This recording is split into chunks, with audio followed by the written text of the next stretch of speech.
As soon as the motorcycle pulled up to the stage, you jumped off immediately, walking towards the back door to get back inside the house. You didn't want to be near the presence of Jungkook any longer than you had to. Your escape is cut short when his hand grabs onto the hood of the jacket he would given you and drags you backwards. You stumble in your steps as you get dragged towards him, turning towards Jungkook with a slight glare after he turns your body around to face him.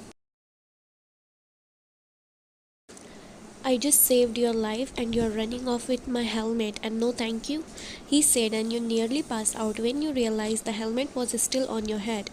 Your hands instantly moved to take off the helmet and you push it into Jungkook's arm, not paying attention to your hair that probably looked like a mess. He looked down at you with his eyebrows frowned at your action and he's about to say something but you cut him off.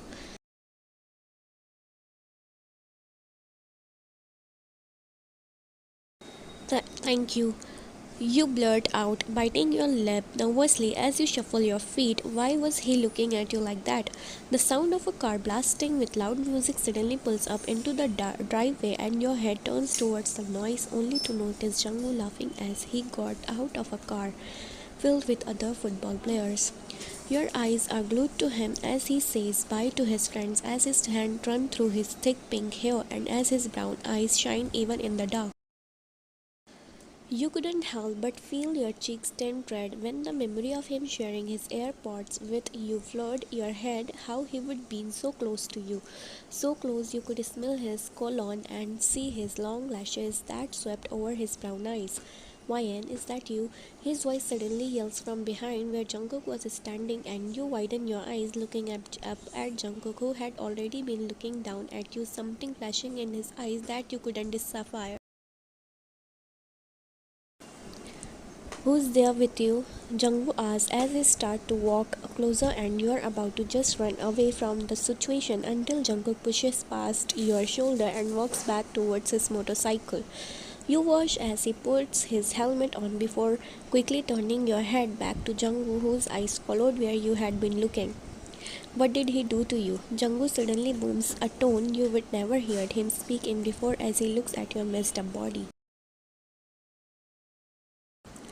No, it's not like that. You mumble, covering your arms over your chest as the cloud wind blows against you. How did this happen then? He asked, inspecting your bruised up wrist with a frown on his face. I just got into an accident, that's all. Jungkook had nothing to do with it. You sigh, noticing his jaw clenching as he looks up at you. Are you sure you are be fine? He asks, his tone softer now as he trails his eyes over Jungkook's jacket you was wearing. I just need some rest, thank you though. You said, giving him a small smile, which he returns, but it doesn't reach his eyes.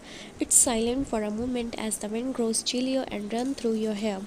You could feel Jungwoo's eyes on you and nearly hear the gears turning in his head as he stood there. Your body tenses when you're suddenly pulled into a hug, a comforting one, as Jungwoo holds you there like he knew something was wrong.